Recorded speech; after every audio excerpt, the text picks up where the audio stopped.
ଆଜି DC1 block 8ର unit 33 ଯେଉଁଟା ହେଉଛି ଇନଭଲଭିଂ ଦି ଫ୍ୟାମିଲି ଆଣ୍ଡ ଦି କମ୍ୟୁନିଟି, ପରିବାର ଏବଂ ସମ୍ପ୍ରଦାୟ ବା ସଂଗୋଷ୍ଠୀକୁ ସାମିଲ କରିବା। ପରିବାରର ଗୋଟେ ଗୁରୁତ୍ୱପୂର୍ଣ୍ଣ ଭୂମିକା ଅଛି ଶିଶୁ ବା ପିଲାର ବିକାଶରେ। ସେମିତି କମ୍ୟୁନିଟି ବା ସମ୍ପ୍ରଦାୟ ବା ସଂଗୋଷ୍ଠୀ ଯେଉଁଠି ସେ ଛୁଆଟି ରହୁଛି ତାର ମଧ୍ୟ କିଛି ଦାୟିତ୍ୱବୋଧ ଅଛି। ପରିବାରର ଦାୟିତ୍ୱବୋଧ ସହିତ କମ୍ୟୁନିଟିର ମଧ୍ୟ ସମ୍ପ୍ରଦାୟର ମଧ୍ୟ କିଛି ଦାୟିତ୍ୱବୋଧ ଅଛି। ଏବଂ ଯଦି ପରିବାର ଏବଂ ସମ୍ପ୍ରଦାୟ ଉଭୟ ଯଦି ଯତ୍ନ ନିଆଯାଉଥିବା ଶିଶୁର ଯତ୍ନ ନେଉଥିବା କେନ୍ଦ୍ର ସହିତ କିଛି ପରିମାଣରେ ବା ଓତପ୍ରୋତ ଭାବରେ ଜଡ଼ିତ ହୁଅନ୍ତି, ତାହେଲେ ଶିଶୁଟିର ସର୍ବାଙ୍ଗୀନ ପିଲାଟିର ସର୍ବାଙ୍ଗୀନ ବିକାଶ ଆଉ ଉନ୍ନତି ପାଇଁ ଏହା ସାହାଯ୍ୟ କରିଥାଏ। ଏଥିପାଇଁ ପ୍ରି ସ୍କୁଲରେ ବା ପ୍ରାକ୍ ପ୍ରାଥମିକ ବିଦ୍ୟାଳୟରେ ବା ପ୍ରାରମ୍ଭିକ ବିଦ୍ୟାଳୟରେ ଯତ୍ନ ନେଉଥିବା ବ୍ୟକ୍ତି, ଶିକ୍ଷକ ବା ଶିକ୍ଷିକା ପିଲାମାନଙ୍କର ବାପା ମା ବା ପିତାମାତା, ତା ପରିବାରର ଲୋକ ତଥା ସମ୍ପ୍ରଦାୟର ବିଭିନ୍ନ ଲୋକମାନଙ୍କ ସହିତ ସମ୍ପର୍କ ରଖିବା, ସେମାନଙ୍କର ସମର୍ଥନକୁ ଆଶା କରିବା, ସେମାନଙ୍କୁ ଅଂଶଗ୍ରହଣ କରିବା ପାଇଁ ପ୍ରରୋଚାଇବା ଏବଂ ପରାମର୍ଶ ନେଲେ ଶିଶୁଟିର ସର୍ବାଙ୍ଗୀନ ଉନ୍ନତି ହେବା ପାଇଁ ବିଶେଷ ସହାୟକ ହୋଇଥାଏ। ତେବେ ପିତାମାତାଙ୍କର ତାର ଏଇ ଉଦ୍ଦେଶ୍ୟ, ଏଇ ଆମର ଏଇ ଯେଉଁ ଏକକଟି ଆମେ ଆଲୋଚନା କରିବା, ତାର ଉଦ୍ଦେଶ୍ୟ କ'ଣ? ଯେ ପିତାମାତାଙ୍କର ଉଦ୍ଦେଶ୍ୟ ଗୁଡ଼ିକ, ମୁଖ୍ୟ ଉଦ୍ଦେଶ୍ୟ ଗୁଡ଼ିକ ହେଉଛି ଯେ ପିତାମାତାଙ୍କର ଓ ସମ୍ପ୍ରଦାୟର ଅର୍ଲି ଚାଇଲ୍ଡ କେୟାର ଏଜୁକେସନ୍ ECCର କାର୍ଯ୍ୟକ୍ରମରେ ଅଂଶଗ୍ରହଣ କରିବାର କ'ଣ ଆବଶ୍ୟକତା ରହିଛି, ସେମାନେ କି ଭୂମିକା ଗ୍ରହଣ କରିପାରିବେ ଏବଂ ଶିଶୁର ବିକାଶରେ କେବଳ ନିଜ ଶିଶୁ ନୁହେଁ, ଯେତେ ଶିଶୁ ସେ ଆସୁଛନ୍ତି ପ୍ରି ସ୍କୁଲକୁ, ସେମାନଙ୍କ ବିକାଶରେ କିଭଳି ଭାବରେ ସାହାଯ୍ୟକାରୀ ହୋଇପାରିବେ। ପିତାମାତା କାର୍ଯ୍ୟକ୍ରମରେ ଅଂଶଗ୍ରହଣ କରିବାକୁ ପ୍ରେରିତ ହେବା ପାଇଁ କ'ଣ କ'ଣ ସବୁ ଉପାୟ ବା ପରାମର୍ଶ ଆମେ ଆପଣେଇବା ଦରକାର। ପିତାମାତା ହୁଏତ ସବୁ ପିତାମାତା ଆସି ପରାମର୍ଶ ଦେବେ ବା ବିକାଶମୂଳକ କାମରେ ସାହାଯ୍ୟ କରିବେ, ଏକଥା ବି ନୁହଁ। ତେଣୁ ତାଙ୍କୁ କେମିତି ପ୍ରୋତ୍ସାହିତ କରିବା, ତାଙ୍କୁ କେମିତି ପ୍ରେରିତ କରିବା, ଯାହାଫଳରେ ସେମାନେ ଏଇ ପ୍ରି ସ୍କୁଲଟିର ସମସ୍ତ କାର୍ଯ୍ୟକଳାପରେ ଅଂଶୀଦାର ହେବେ ଏବଂ ପରାମର୍ଶ ସୁଚିନ୍ତିତ ପରାମର୍ଶ ଦେବେ।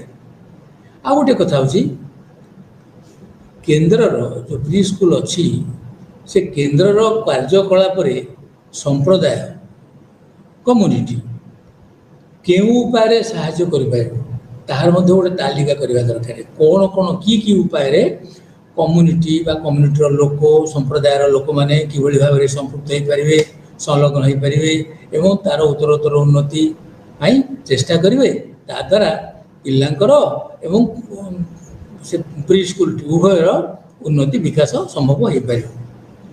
ଆଉ ଗୋଟେ କଥା, ପିତାମାତା ଆଉ ସମ୍ପ୍ରଦାୟ ସହିତ କଥାଭାଷା ହେବା ପାଇଁ ଜଣେ ଯତ୍ନ ନେଉଥିବା ବ୍ୟକ୍ତି ବା ଶିକ୍ଷକ ଶିକ୍ଷିକା ତାଙ୍କର କ'ଣ କ'ଣ ଦକ୍ଷତା ରହିବା ଆବଶ୍ୟକ, ତାକୁ ମଧ୍ୟ ଗୋଟେ ଚିହ୍ନଟ କରିବା ଆବଶ୍ୟକ ରହିଛି, ତାକୁ ଜାଣିବା ଆବଶ୍ୟକତା ରହିଛି। କାରଣ ଯିଏ ପିତାମାତାଙ୍କ ସହିତ କଥୋପକଥନ କରିବେ, ବାର୍ତ୍ତାଳାପ କରିବେ, ସେ ତାଙ୍କର ନିଜର କିଭଳି ଭାବରେ ବାର୍ତ୍ତାଳାପ କରିବେ, ଅଭିଭାବକ ନା, ସେମାନଙ୍କ ସହିତ କିଭଳି ଭାବରେ ଉପଯୁକ୍ତ ଭାବରେ କଥାବାର୍ତ୍ତା କରିବାର ଆବଶ୍ୟକତା ଅଛି ଏବଂ ସେ ଦକ୍ଷତା ଯତ୍ନ ନେଉଥିବା ପ୍ରି ସ୍କୁଲର ଯତ୍ନ ନେଉଥିବା ବ୍ୟକ୍ତି ବା ଶିକ୍ଷକ ବା ଶିକ୍ଷିକାଙ୍କର ଥିବା ଆବଶ୍ୟକ। ଆଉ ପିତାମାତା କିମ୍ବା ସମ୍ପ୍ରଦାୟର ଲୋକମାନେ ଅଂଶଗ୍ରହଣ ପୂର୍ବରୁ ଯତ୍ନ ନେଉଥିବା ବ୍ୟକ୍ତି, ଶିକ୍ଷକ ହୁଅନ୍ତୁ ବା ଶିକ୍ଷିକା ହୁଅନ୍ତୁ, କ'ଣ କ'ଣ ସବୁ କରିବା, ପ୍ରାରମ୍ଭିକ ଭାବରେ କ'ଣ କ'ଣ ପ୍ରସ୍ତୁତି କରିବା ଦରକାର, ସେଇଟା ମଧ୍ୟ ଗୋଟେ ଗୁରୁତ୍ୱପୂର୍ଣ୍ଣ ବିଷୟ। ଆଉ ଗୋଟେ ବିଷୟ ହେଉଛି ଯତ୍ନ ପ୍ରି ସ୍କୁଲର ଯତ୍ନ ନେଉଥିବା ବ୍ୟକ୍ତି ଜଣକ ଶିକ୍ଷକ ହୁଅନ୍ତୁ ବା ଶିକ୍ଷିକା ହୁଅନ୍ତୁ, କେନ୍ଦ୍ରରେ ସେଇ ଯେଉଁ ପ୍ରି ସ୍କୁଲରେ ଆଉ ଯେଉଁ ଅନ୍ୟ ବୟସ୍କ ବ୍ୟକ୍ତିମାନେ ଅଛନ୍ତି ସେମାନଙ୍କ ସହିତ ସମ୍ପର୍କରେ ଭଲ ସମ୍ପର୍କ ରକ୍ଷା କରିବା ମଧ୍ୟ ଗୋଟେ ଆବଶ୍ୟକତା ଅଛି। ଏଇ ଏକକଟିରେ ଏଇସବୁ ବିଷୟ ଗୁଡ଼ିକ ଆମେ ସାମାଜିକ ବିଷୟ ଗୁଡ଼ିକ ଆଲୋଚନା କରିବା ଏବଂ ଏଥିରେ ଏହାର ପ୍ରଭାବ ଶିଶୁର ବିକାଶରେ ଯଥେଷ୍ଟ ପରିମାଣରେ ବଢ଼େ। ତାହେଲେ ପ୍ରଥମ କଥା ହେଉଛି ପରିବାର ସହିତ ପିଲାମାନଙ୍କ ପରିବାର ସହିତ ସମ୍ପର୍କ ସ୍ଥାପନ କରିବା ଅତ୍ୟନ୍ତ ଜରୁରୀ। ଆମେ ଜାଣେ ଯେ ପିଲାମାନେ ସେମାନଙ୍କ ବାପା ମାଆଙ୍କ ସହିତ ଓତପ୍ରୋତ ଭାବରେ ଜଡ଼ିତ। ଘରେ ସେମାନେ ଅଧିକା ସମୟ କଟେଇଥାନ୍ତି, ତାଙ୍କ ଯତ୍ନ ବାପା ମା ନେଇଥାନ୍ତି ଏବଂ ବାପା ମା ଜାଣନ୍ତି ପିଲା ବାବଦରେ ତା'ର ଖାଇବାର ଅଭ୍ୟାସ, ସେ କେତେବେଳେ ଶୁଏ, ତା'ର ଅନ୍ୟାନ୍ୟ କାର୍ଯ୍ୟକ୍ରମ ସେ କେତେବେଳେ କ'ଣ କରେ, ସେ ବିଷୟ ସେମାନେ ଓତପ୍ରୋତ ଭାବରେ ଜଡ଼ିତ। ତେଣୁ ଆବଶ୍ୟକତା ରହିଛି ପିଲାଙ୍କର ବାପା ମାଆମାନଙ୍କ ସହିତ ସମ୍ପର୍କ ସ୍ଥାପନ କରିବା। ଆଉ ଗୋଟେ କଥା ହେଉଛି ଯଦି ପିତାମାତା ପିଲାମାନଙ୍କ କାର୍ଯ୍ୟକ୍ରମରେ ସମ୍ପୃକ୍ତ ନ ରୁହେ ତେବେ କେନ୍ଦ୍ରରେ ଯେଉଁ ଶିକ୍ଷକ ଯିଏ ଯତ୍ନ ନେଉଛନ୍ତି ପିଲାମାନଙ୍କର, ଶିକ୍ଷକ ହୁଅନ୍ତୁ ବା ଶିକ୍ଷିକା ହୁଅନ୍ତୁ, ତାଙ୍କର ଯେତେ ପ୍ରୟାସ କଲେ ମଧ୍ୟ ଯେତେ ଚେଷ୍ଟା କଲେ ମଧ୍ୟ ସେତେ ପ୍ରଭାବଶାଳୀ ନ ହୋଇପାରେ। ତେଣୁ ପିଲାମାନଙ୍କ ସହିତ ଯେହେତୁ ବାପା ମା ମାନେ ଓତପ୍ରୋତ ଜଡ଼ିତ, ସ୍କୁଲକୁ ସେମାନେ ଆସୁଛନ୍ତି କେତେକ ସମୟ ପାଇଁ, ତେଣୁ ପିତାମାତା ଭଲ ଭାବରେ ଜାଣିଛନ୍ତି ଶିଶୁର ସମସ୍ତ ଗତିବିଧି, ସେ ତା'ର ଚାଲିଚଳନ, ତା'ର କ'ଣ ସେ ଖାଏ, କ'ଣ ପିଏ, କେତେବେଳେ ଶୁଏ ଏବଂ କି କାର୍ଯ୍ୟକ୍ରମ କରେ, ଏଗୁଡ଼ାକ ସବୁ ସେମାନେ ଭଲ ଭାବରେ ଜାଣିଥାନ୍ତି। ତେଣୁ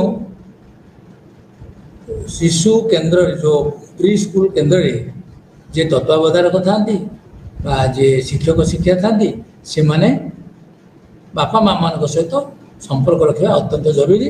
ତାହା ନହେଲେ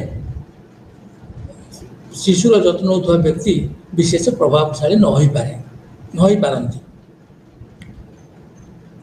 ଆଉ ଗୋଟିଏ କଥା ହେଉଛି ବାପା ମା ଆଉ ପରିବାରର ଅନ୍ୟ ସଦସ୍ୟମାନେ କି ଉପାୟରେ କେତେବେଳେ ସମୟ ଦେଇପାରିବେ ଆଉ ସମର୍ଥନ କରିପାରିବେ ଏବଂ ସେମାନଙ୍କ ପାଖରେ ଥିବା ଯେଉଁ ଦକ୍ଷତା, ତାଙ୍କ ପାଖରେ ଥିବା ଯେଉଁ ଗୁଣ, ତାକୁ କିଭଳି ଭାବରେ କେନ୍ଦ୍ରରେ ସୁବିନିଯୋଗ କରାଯାଇପାରିବ, ସେଇଟା ମଧ୍ୟ ଗୋଟେ ଅତି ଗୁରୁତ୍ୱପୂର୍ଣ୍ଣ କଥା, ଯେଉଁଥିପାଇଁ କି ଆମେ ପରିବାର ସହିତ ସମ୍ପର୍କ ସ୍ଥାପନ କରିବାର ଆବଶ୍ୟକତା ବହୁତ ବେଶୀ ଅଛି। ଏବଂ ସେମାନେ ପିତାମାତା ପରିବାରର ଲୋକମାନେ କେତେବେଳେ ସମୟ ଦେଇପାରିବେ, କିଭଳି ଭାବରେ ସମର୍ଥନ କରିପାରିବେ ପ୍ରି ସ୍କୁଲର କାର୍ଯ୍ୟକ୍ରମକୁ, ସେଇଟା ଅତି ଗୁରୁତ୍ୱପୂର୍ଣ୍ଣ। ଆଉ ସେମାନେ ଅଂଶଗ୍ରହଣ କଲେ ସେଇଟା ହେଉଛି ଗୋଟେ ସ୍ୱାଗତ ଯୋଗ୍ୟ ପଦକ୍ଷେପ। ଆମେ ଜାଣିଛେ ଗୋଟେ ସୁସ୍ଥ ପରିବାରରୁ ଯେଉଁ ପିଲା ଆସିଥିବ ସେ ନିଶ୍ଚିତ ରୂପରେ ଭଲ ଭଲ କଥା ସବୁ ଜାଣିଥାଏ, ଶିଖିପାରିଥାଏ। ପରିବାର କହିଲେ ଆମେ ଦୁଇ ପ୍ରକାର କଥା ଆସେ, ଗୋଟେ ଯୌଥ ପରିବାର ଆଉ ଗୋଟେ ଏକକ ପରିବାର। ଏକକ ପରିବାରରେ ପିଲାମାନଙ୍କର କଥା କହିବାର ଶୈଳୀ ଟିକେ ପଛୁଆ ହେଇଯାଇପାରେ, କିନ୍ତୁ ଯୌଥ ପରିବାରରେ ଯେଉଁ ପିଲାମାନେ ଆସିଥାନ୍ତି ସେମାନେ ଖୁବ୍ ଶୀଘ୍ର ତାଙ୍କର କଥୋପକଥନ ଶୈଳୀ, ତାଙ୍କର ବିଭିନ୍ନ ପ୍ରକାର ଭାଷାର ବିକାଶ ପ୍ରାୟ ଶୀଘ୍ର ହେଇଥାଏ। ଆଉ ଗୋଟେ କଥା ହେଉଛି ପିତାମାତା ଏବଂ ସମ୍ପ୍ରସାରିତ ପରିବାର ଆମେ କହିବାକୁ ଗଲେ ପରିବାର ଆଉ ଅନ୍ୟ ଯେତେ ଲୋକ ଅଛନ୍ତି, ଜେଜେବାପା ଜେଜେମା, ଭାଇ ଭଉଣୀ, କକେଇ ଖୁଡ଼ି, ଏସବୁ କଥା। ଏଇ ସମ୍ପ୍ରସାରିତ ପରିବାରର ସମ୍ପୃକ୍ତିର ସେମାନଙ୍କର କିଭଳି ଭାବରେ ସମ୍ପୃକ୍ତି ତାଙ୍କର ରଖିପାରିବେ ଏବଂ ସେମାନଙ୍କର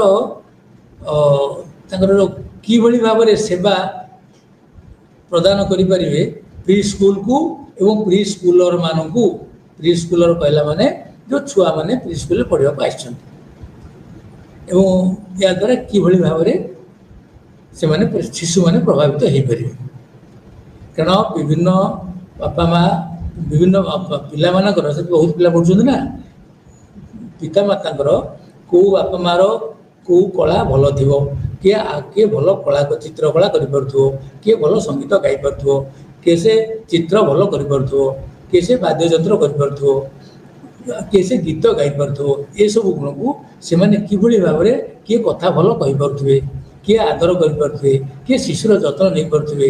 ତେଣୁ ସେହିସବୁ କଥା ଗୁଡ଼ିକୁ ସେମାନେ କିଭଳି ଭାବରେ ପ୍ରି ସ୍କୁଲରେ ବା ପ୍ରାଥମିକ ସ୍କୁଲରେ ବ୍ୟବହାର କରିପାରିବେ, ସେଇଟା ଗୋଟେ ଗୁରୁତ୍ୱପୂର୍ଣ୍ଣ କଥା। ତା ସହିତ ଆଉ ଗୋଟିଏ କଥା, ପରିବାର ସଦସ୍ୟଙ୍କର ବୃତ୍ତି, ସେମାନେ ସାମାଜିକ ବର୍ଗ ଏବଂ କେଉଁ ପରିବେଶରେ ସେମାନେ ରହୁଛନ୍ତି ଏବଂ ସେମାନଙ୍କର ଏଇ ଯେଉଁ ବୃତ୍ତି ଆଉ ସାମାଜିକ ଦକ୍ଷତା ଏବଂ ପରିବେଶକୁ ସୁସ୍ଥ ରଖିବାର ଯେଉଁ ଦକ୍ଷତା, ଏଗୁଡ଼ିକ ପ୍ରି ସ୍କୁଲ ବା ପ୍ରି ସ୍କୁଲ କେନ୍ଦ୍ରର କାର୍ଯ୍ୟକୁ ମଧ୍ୟ ପ୍ରଭାବିତ କରିଥାଏ। ଲକ୍ଷ୍ୟ କରିବା କଥା, ଆମେ ତ ସବୁ ପିଲା ତ ସହରର ନୁହନ୍ତି, ଗ୍ରାମାଞ୍ଚଳରେ ଅଛନ୍ତି ଏବଂ ବନାଞ୍ଚଳରେ ବି ଅଛନ୍ତି। ଆମେ ତାକୁ ଟ୍ରାଇବାଲ ଅଞ୍ଚଳ ବୋଲି କହୁ, ଆଉ ଭିଲେଜ ଏରିଆ ବୋଲି, ରୁରାଲ ଏରିଆ ବୋଲି କହୁ, ଗ୍ରାମାଞ୍ଚଳ, ବନାଞ୍ଚଳ ଏବଂ ସହରାଞ୍ଚଳ। ତେଣୁ ସବୁ ପ୍ରକାରର ପିଲା ହୁଏତ ବିଭିନ୍ନ ପ୍ରି ସ୍କୁଲକୁ ଆସିଥାନ୍ତି, ଯୋଉଠି ପ୍ରି ସ୍କୁଲ ଥାଏ ସେଠିକି ଯାଆନ୍ତି। ସେଠି ଗ୍ରାମାଞ୍ଚଳର ପିଲାମାନେ କ'ଣ କରନ୍ତି? ଗ୍ରାମାଞ୍ଚଳର ପିଲାମାନେ, କେତେକ ପିଲା ବାପା ମା ଯେତେବେଳେ ଫସଲ ବୁଣନ୍ତି ବା ଧାନ ଅମଳ କରନ୍ତି ବା ଅନ୍ୟ ଫସଲ ଅମଳ କରନ୍ତି, ସେତେବେଳେ ବୟସ୍କ ଲୋକମାନଙ୍କୁ ସାହାଯ୍ୟ କରିବାକୁ ମଧ୍ୟ ବେଳେବେଳେ ବିଲକୁ ଯାଇଥାନ୍ତି। ତେଣୁ ବାପା ମା ମାନଙ୍କ ସହିତ ଆଲୋଚନା କରିବା ପାଇଁ ଯଦି ପ୍ରି ସ୍କୁଲ କେନ୍ଦ୍ରରେ ଥିବା ଶିକ୍ଷକ ବା ଶିକ୍ଷିକା ଚାହାନ୍ତି, ସେ ବି କରିନପାରନ୍ତି। ସେଇଟା ବି ସମ୍ଭବ ନ ହୋଇପାରେ। କାହିଁକି ନା ବାପା ମା ତ ସହଜେ ଆସିପାରିବେନି, କାରଣ ତାଙ୍କର ବ୍ୟବସାୟ ହେଉଛି କୃଷି। ଆଉ ସିଏ ତ ଧାନ ଫସଲ ବୁଣିବେ ବା ଫସଲ ଅମଳ ହେଲା ବେଳକୁ ଫସଲ କାଟିବେ, ସିଏ କ'ଣ ଆଉ ସମୟ ତାକୁ ଛାଡ଼ିକି ଆସିପାରିବେ? ତାଙ୍କର ତ ତା ଭିତରେ ତାହେଲେ ଚଳିବେ କେମିତି? ତେଣୁ ବେଳେବେଳେ ଏ ପିଲାମାନେ ମଧ୍ୟ ବାପା ମା ସାଙ୍ଗରେ ବେଳେବେଳେ ବିଲକୁ ପଳେଇଥାନ୍ତି। ତାହେଲେ ବାପା ମା ସହିତ ମିଶିବା ପ୍ରି ସ୍କୁଲର ଯତ୍ନ ନେଉଥିବା ଶିକ୍ଷକ ଶିକ୍ଷିକାଙ୍କ ପକ୍ଷେ ସମ୍ଭବ ନ ହୋଇପାରେ। ତେଣୁ ପ୍ରି ସ୍କୁଲର ଯେ ଯତ୍ନ ନେଉଥିବା ବ୍ୟକ୍ତି, ପିଲାଙ୍କ ବାପା ମାଙ୍କ ସୁବିଧାକୁ ଲକ୍ଷ୍ୟ ରଖି ସମୟ ବାହାର କରିବାକୁ ହେବ ତାଙ୍କ ସହିତ କଥୋପକଥନ, ତାଙ୍କ ସହିତ ଭାବର ଆଦାନ ପ୍ରଦାନ କରିବା ପାଇଁ। ତାହେଲେ କାରଣ ବାପା ମାଙ୍କ ସହିତ ପ୍ରି ସ୍କୁଲର ଯତ୍ନ ନେଉଥିବା ବ୍ୟକ୍ତି ସମୟ ବାହାର କରି କଥୋପକଥନ, ବାର୍ତ୍ତାଳାପ କରିବା ଆବଶ୍ୟକ, କାରଣ ସେମାନେ ଆସିପାରିବେ ନାହିଁ। ଆଉ ସହରାଞ୍ଚଳରେ ମଧ୍ୟ ସିଏ ପ୍ରାୟ ଉଣା ଅଧିକେ ସେଇ ପ୍ରକାର କଥା। ଯଦି ବସ୍ତି ଅଞ୍ଚଳ ହୋଇଥିବ ତାହେଲେ ତାଙ୍କ ବାପା ମା ବି କାମକୁ ଯାଇଥାଇପାରନ୍ତି, କିମ୍ବା ବାପା ମା ଚାକିରି କିମ୍ବା କୌଣସି କାର୍ଯ୍ୟରେ ବ୍ୟସ୍ତ ଥାଇପାରନ୍ତି। ତେଣୁ ସେଭଳି କ୍ଷେତ୍ରରେ ଯତ୍ନ ନେଉଥିବା ବ୍ୟକ୍ତି ଘର ପରିଦର୍ଶନ କରିବା ପାଇଁ ହୋମ୍ ଭିଜିଟ୍ ବୋଲି କୁହାଯାଇଥାଏ। ଘର ପରିଦର୍ଶନ କରିବା ପାଇଁ ସମୟ ବାହାର କରିବା ପାଇଁ ଯୋଜନା କରିବା ଦରକାର ଏବଂ ସେଥିପାଇଁ ବାପା ମାଙ୍କ ସହିତ ସମ୍ପର୍କ ରଖି କେଉଁ ସମୟ ମାନଙ୍କରେ ସେମାନେ ମିଳିବେ ସେହି ସମୟରେ ଘରକୁ ଯାଇ ତାଙ୍କୁ ଦେଖା କରିବା ଦରକାର, ଗ୍ରାମାଞ୍ଚଳ ହେଉ କିମ୍ବା ସହରାଞ୍ଚଳ ହେଉ। ତେଣୁ ହୋମ୍ ଭିଜିଟ୍ ବା ଘର ପରିଦର୍ଶନ କରିବା ପାଇଁ ସମୟ ବାହାର କରିବା ଦରକାର ଆମର ଶିକ୍ଷକ, ପ୍ରି ସ୍କୁଲର ଶିକ୍ଷକ କିମ୍ବା ଶିକ୍ଷିକାଙ୍କର। ତା ନହେଲେ ସେ ଯେଉଁ ଭାବର ଆଦାନ ପ୍ରଦାନ ହୋଇପାରିବ ନାହିଁ, ଆଉ ପିଲା ବିଷୟରେ ସଠିକ ଜ୍ଞାନ ଆମେ ଉପଲବ୍ଧ କରିପାରିବା ନାହିଁ।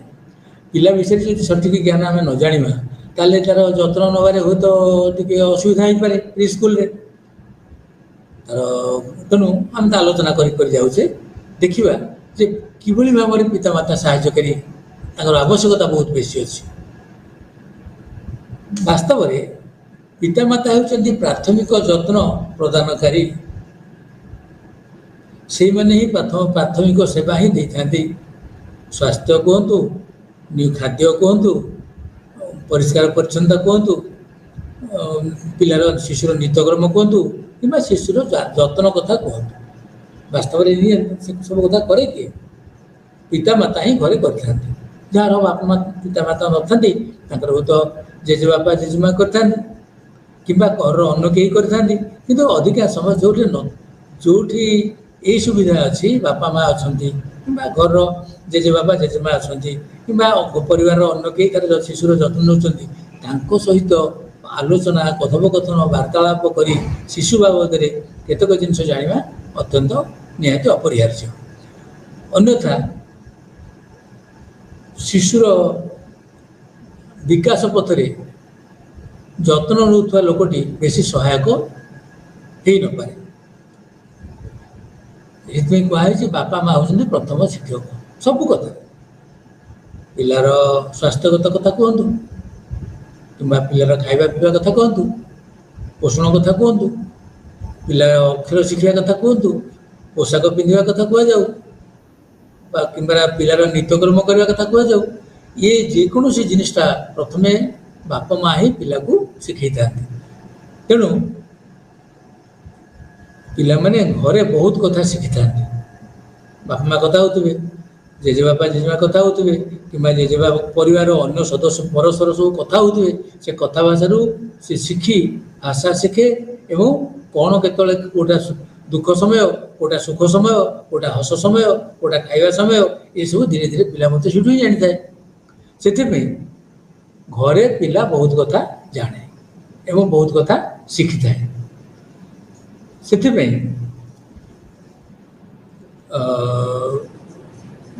पिलांकर विकास पाई घर एवं केन्द्रर भूमिका बहुत बेसी अच्छी। घरे जमी केन्द्र जमी भूमिका अच्छी घर सेमती भूमिका अच्छी। घर कहले घर बापा माँ जेजे बापा जेजेमा भाई भौणी ककई ददई ये सब ये हुए तो परिवार लोक कि जत्न नौथुवा व्यक्ति किए थी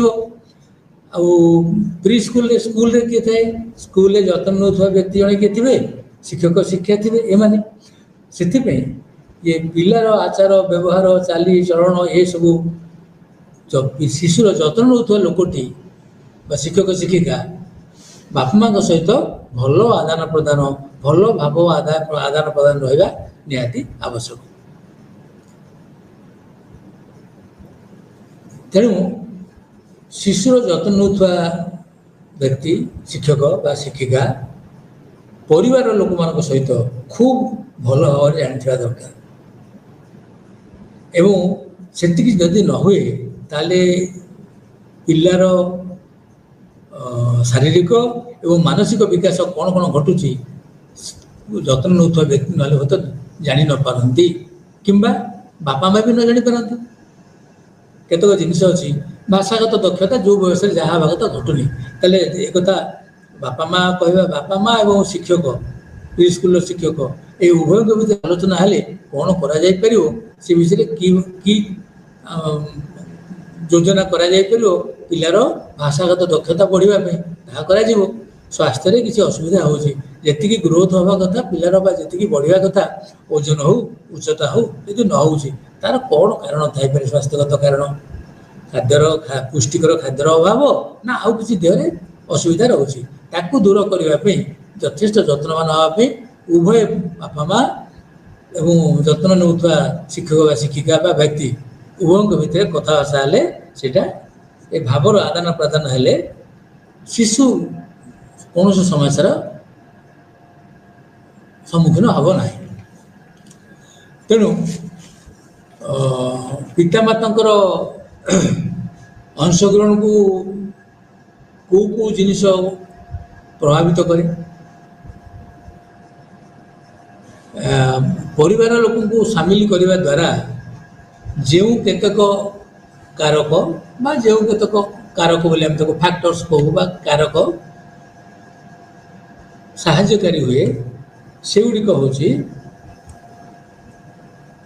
पिलार कौन जदि कौन प्रकार असुविधा विकास में बाधा घटुची ताहाकू दूर करी ताकू सुधारिबा ताकू सुधार रास्ता ठीक रास्ता नवा।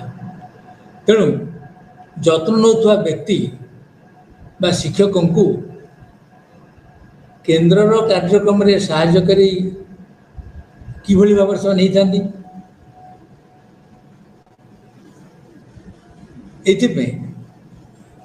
परिवार समर्थन मिलवा निहाती दरकार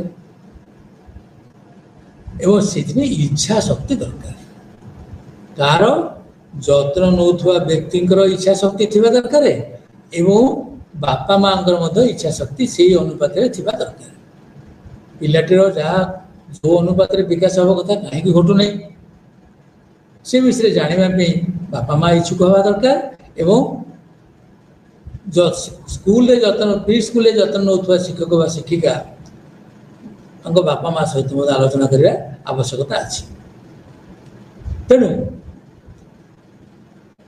पारस्परिक क्रियार कौशल विकसित करने उभय पक्षरे केन्द्र शिक्षक शिक्षिका एवं अपर पक्ष बापा माँ एम विषय कौशल विकसित क्षमता हवा दरकार आम कहे स्किल ऑफ इंटरेक्शन इंग्रेजी स्किल ऑफ इंटरेक्शन जो दक्षता अच्छी बापा माँ दक्षता कौन कौन शिक्षक कौन दक्षता अच्छी शिशुर कौन असुविधा अच्छी एवं उभय द्वारा से केमती पूर्ण हो पारे पितामाता अंशग्रहण करने प्रभावित कर कारक भितर आउ गोटे हूँ बापा माँ सहित भल व्यवहार करेंगे किए करेंगे ना शिशुर जत्न नौथुवा प्री स्कूल रे शिशुर जत्न नौथुवा व्यक्ति शिक्षक व शिक्षिका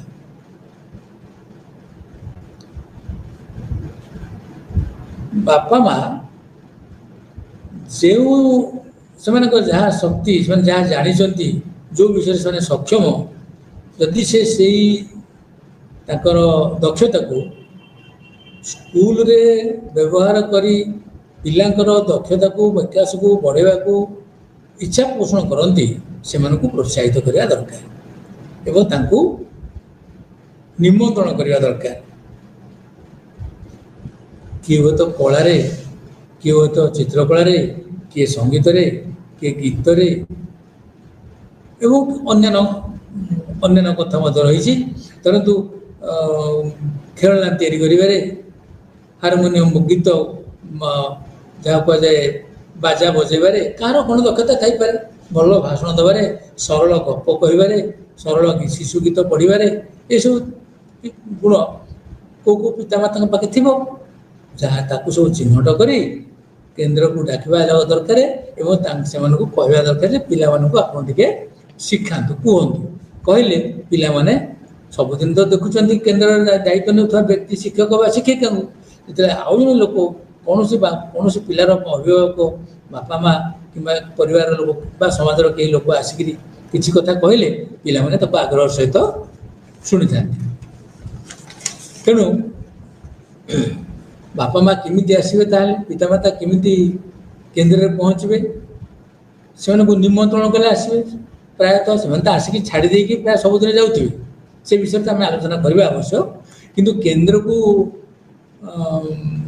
पिला पितामाता को निमंत्रण कले से आदर हुए तो आसवे से केते बाट अच्छी उत्सव पालन करवा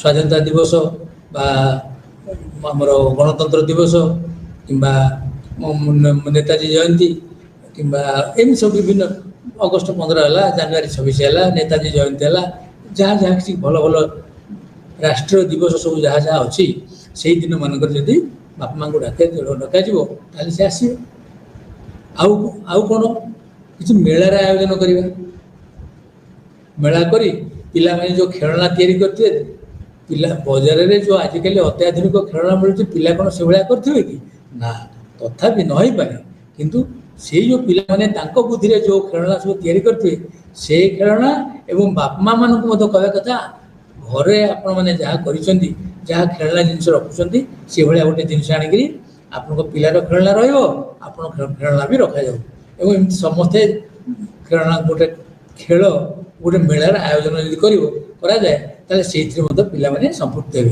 से आजिकल विज्ञान प्रदर्शनी वो अवश्य ऊपर क्लास मान ऊपर श्रेणी होती तल श्रेणी पिला किसी किसी कथा शिखई से प्रदर्शनी किसी प्रकार प्रदर्शनी करा जाय परियो। ତେଣୁ ମେଳାର ଯୋଜନା କରିବା, ଉତ୍ସବ ପାଳନ କରିବା, ଗୋଟେ ମେଳାର ଯୋଜନା କରିବା, ଆଉ ପିଲାମାନଙ୍କର ଯେଉଁ ଖେଳ ଦିବସ ବର୍ଷରେ ଥରେ ଅଧେ ଯେଉଁ ଥରେ କି ଥର ଖେଳ ଦିବସ କରିବ, ସେଥିରେ ବାପା ମାଆଙ୍କୁ ଡାକିବା, ସେଥିରେ ଅଂଶଗ୍ରହଣ କରିବାକୁ କହିବା। ତାଙ୍କ ପିଲାମାନେ ହୁଏତ ମ୍ୟୁଜିକ୍ ଚେୟାର, ସଙ୍ଗୀତ ଚୌକି, ମ୍ୟୁଜିକ୍ ଚେୟାର ବା ଅନ୍ୟ ଯେକୌଣସି ଖେଳରେ ପିଲାମାନେ ବି ଖେଳିବେ, ତାଙ୍କ ସାଙ୍ଗେ ବାପା ମାଆମାନେ ବି ଖେଳିବେ। ତାହେଲେ ପିଲାଙ୍କ ସାଙ୍ଗରେ ବାପା ମାଆଙ୍କ ସହିତ ବାପା ମା ଏବଂ ପିଲା ଏଇ ମିଳିମିଶିକି ଯେତେବେଳେ ଖେଳିବେ, ସେ ଏକ ନୂଆ ପ୍ରକାର ଆନନ୍ଦ ତାଙ୍କୁ ପିଲାମାନଙ୍କୁ ଦେଇଥାଏ, ସେମାନେ ତାକୁ ଉପଭୋଗ କରିଥାନ୍ତି। ସେମିତି ଜେଜେବାପା ଜେଜେମାଙ୍କ ଦିବସ ବି ପାଳନ କରିବା, ତାକୁ ଯଦି କରାଯାଏ ସେମାନେ ଜାଣିବେ। ଯେଉଁମାନେ ଜେଜେବାପା ଜେଜେମା କଥା ଧୀରେ ଧୀରେ ଭୁଲିଯିବାକୁ ବସିଲାଣି, ଗୋଟେ ସମାଜରେ ଧୀରେ ଧୀରେ ଦେଖାଯାଉଛି, ସେଟା ସେ ଜାଣିବେ ଯେ ଆମ ଜେଜେବାପା ଜେଜେମା ଥିଲେ ବା ଅଛନ୍ତି ଏବଂ ତାଙ୍କ ପାଇଁ ଆମେ ଦିନେ ପାଳନ କରୁଛୁ। ସେଇ ଦିବସକୁ ମଧ୍ୟ ପାଳନ କଲେ ତାହା ମଧ୍ୟ ଉପକାର ହେଇଥାଏ। ଆଉ ଗୋଟେ ଜିନିଷ ହେଉଛି, ଆମେ ଦେଖୁଛେ ପିତାମାତାଙ୍କ ପାଖରେ ପହଞ୍ଚିବାର ଉପାୟ ସବୁ କ'ଣ। ଆଉ ଗୋଟେ ଉପାୟ ହେଉଛି, ଯେତେବେଳେ ବାପା ମା ପିତାମାତା ଆଣନ୍ତି ପିଲାକୁ ଛାଡ଼ିବାକୁ କେନ୍ଦ୍ରକୁ କିମ୍ବା ନେବାକୁ ଆସନ୍ତି, ସେତିକି ବେଳେ ମଧ୍ୟ ସେମାନଙ୍କ ସହିତ କିଛି କଥୋପକଥନ ଆଲୋଚନା ଦେଖା ସାକ୍ଷାତ କରି କେମିତି ଅଛନ୍ତି, କ'ଣ ପିଲା କେମିତି ଆସୁଛି, ତାକୁ ହସିକି ଟିକେ ତାଙ୍କୁ କଥା ହେଲେ ସେଇଟା ମଧ୍ୟ ତାଙ୍କ ପାଖରେ ପହଞ୍ଚିବାର ଆଉ ଗୋଟେ ଉପାୟ। ଆଉ ଗୋଟେ କଥା ହେଉଛି, ପିଲାଙ୍କ ଘରେ ଯଦି କିଛି କାର୍ଯ୍ୟକ୍ରମ ହୁଏ,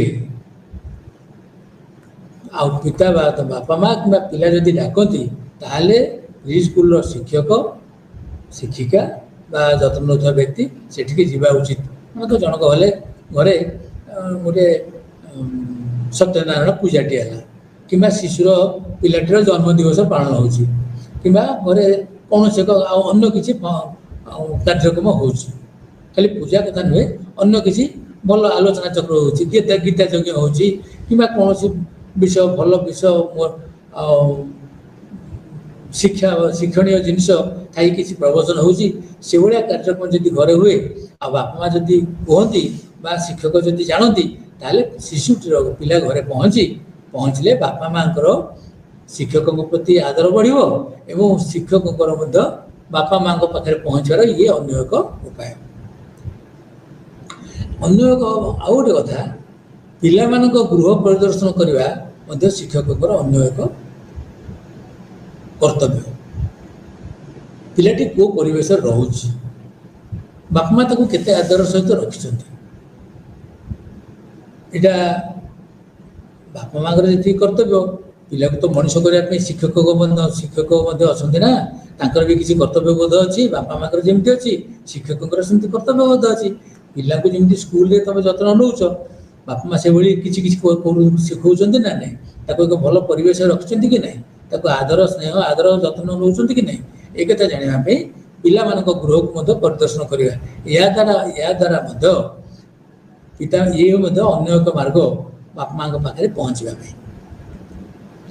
ଆଉ ଗୋଟେ ହେଉଛି, ତାକୁ ଇଂରେଜୀରେ ପ୍ୟାରେଣ୍ଟ ଟିଚର୍ସ ମିଟିଂ ବୋଲି କୁହାଯାଏ। ତାକୁ ଅଭିଭାବକ ଶିକ୍ଷକଙ୍କର ସଭା, ଯେଉଁଠିକି ସବୁ ଅଭିଭାବକମାନେ ଆସିବେ, ଶିକ୍ଷକମାନେ ଥିବେ, ପିଲାର ଯତ୍ନ ନେଉଥିବା ଶିକ୍ଷକ, ସ୍କୁଲର ଅନ୍ୟ ଶିକ୍ଷକମାନେ ଥିବେ। ସେଇଥିରେ ପ୍ରତ୍ୟେକ ପିଲାଙ୍କ ବିଷୟରେ ଆଲୋଚନା ହୁଏ ଏବଂ ପ୍ରତ୍ୟେକ ଅଭିଭାବକଙ୍କୁ ତାଙ୍କ ପିଲା ବିଷୟରେ କୁହାଯାଏ ଏବଂ ଅଭିଭାବକମାନେ ଯଦି କିଛି କହିବାର ଥାଏ, ତାହେଲେ ସେମାନେ ମଧ୍ୟ କହିଥାନ୍ତି। ଏହାଦ୍ୱାରା ଘଟେ କ'ଣ, ଅଭିଭାବକ ଏବଂ ଶିକ୍ଷକ ଆଲୋଚନା ସଭାରେ ପିଲାର ବହୁ ସମସ୍ୟା ବିକଶିତ ହେଉଥିବାରେ, ଯଦି ପିଲାର ବିକାଶରେ ଯଦି କିଛି ବାଧକ ସାଜୁଥାଏ, ସେଗୁଡ଼ାକ ସମାଧାନ କରିବା ପାଇଁ ମାର୍ଗ ଖୋଲିଯାଏ, ମାର୍ଗ ସମ୍ପୂର୍ଣ୍ଣ ଉନ୍ମୁକ୍ତ ହୋଇଯାଏ। ଏବଂ ସେମାନେ ତ ପରାମର୍ଶ, ପିଲାର ଯତ୍ନ ନେଉଥିବା ସିଧାସଳଖ ଯତ୍ନ ନେଉଥିବା ଶିକ୍ଷକ ତାଙ୍କର ମତାମତ ଦେବେ, ବାପା ମା ମଧ୍ୟ ତାଙ୍କର ମତାମତ ଦେବେ। ଏବଂ ସେଥିରେ ଆଉ କ'ଣ ଘଟେ ନା, ଯେଉଁ ଅନ୍ୟ ଶିକ୍ଷକ ଯଦି ଥାଆନ୍ତି ସେ ସ୍କୁଲର ବା ଅନ୍ୟ ପ୍ୟାରେଣ୍ଟସ୍ ମାନେ ମଧ୍ୟ, ଅନ୍ୟ ଅଭିଭାବକମାନେ ମଧ୍ୟ ଭଲ ସଜେସନ୍ ଦେଇଥାନ୍ତି, ଏହା କଲେ ଭଲ ହେବ, ଟିକେ ବିଚାର କଲେ, ତାହେଲେ 5 ଜଣଙ୍କ କଥାକୁ ଶୁଣି ଯାହା ଭଲ ଲାଗିବ ସେଇଟାକୁ ଗ୍ରହଣ କଲେ ସେଇଟା ଶିଶୁର ବିକାଶରେ ଭାରି ସାହାଯ୍ୟକାରୀ ହେଇଥାଏ। ତେଣୁ ଇଏ ଆମେ ଯେଉଁ କଥା ଆଲୋଚନା କରୁଛେ ଯେ ବାପା ମାନଙ୍କ ମାଙ୍କ ପାଖରେ ପହଞ୍ଚିବାର ଉପାୟ ସବୁ କ'ଣ, ଇଏ ହେଉଛି କେତେକ କେତେକ ଉପାୟ। ୟା ବ୍ୟତୀତ ପିଲାମାନଙ୍କର ବାବଦରେ ସଚେତନତା ଶିବିର ଆୟୋଜନ କରିବା ସ୍କୁଲରେ।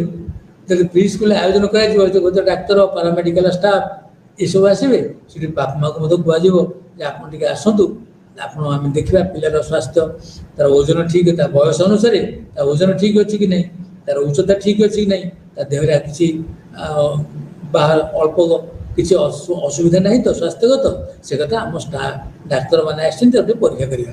ଆଖି, କାନ, ଶ୍ରବଣ ଶକ୍ତି ଠିକ୍ ଅଛି କି ନାହିଁ, ଦୃଷ୍ଟି ଶକ୍ତି ଠିକ୍ ଅଛି କି ନାହିଁ, ଏଗୁଡ଼ାକ ସବୁ ପରୀକ୍ଷା କରିବା ପାଇଁ ସ୍ୱାସ୍ଥ୍ୟ ଶିବିର ମଧ୍ୟ ଆୟୋଜନ କରାଯାଇପାରିବ, ଯେଉଁଠିକି ବାପା ମାଆଙ୍କ ମଧ୍ୟ ପାଖରେ ପହଞ୍ଚିବାର ଇଏ ଗୋଟେ ବାଟ। ସେଇଥିରେ ତାଙ୍କୁ ଟୀକାକରଣର ଆବଶ୍ୟକତା କ'ଣ ଅଛି, ଶିଶୁର କେଉଁ ସମୟରେ କେଉଁ ବୟସରେ କେଉଁ ଟୀକା ନେବ, ସେ ବିଷୟରେ ବାପା ମାଆଙ୍କୁ ପୁଣି ଥରେ ବୁଝାଇ ଦେବାର ଆବଶ୍ୟକତା ଅଛି। ସେଠି ଡାକ୍ତରୀ ଷ୍ଟାଫ୍ ଥିବେ ଏବଂ ବାପା ମା ଥିବେ, ଶିକ୍ଷକ ଥିବେ ଏବଂ ପିଲାଟି ମଧ୍ୟ ପାଖରେ ଥିବ ଯେ ଏଇ ବୟସରେ ପିଲାକୁ ଏଇ ଟୀକା ଦେବାର ଆବଶ୍ୟକତା ରହିଛି।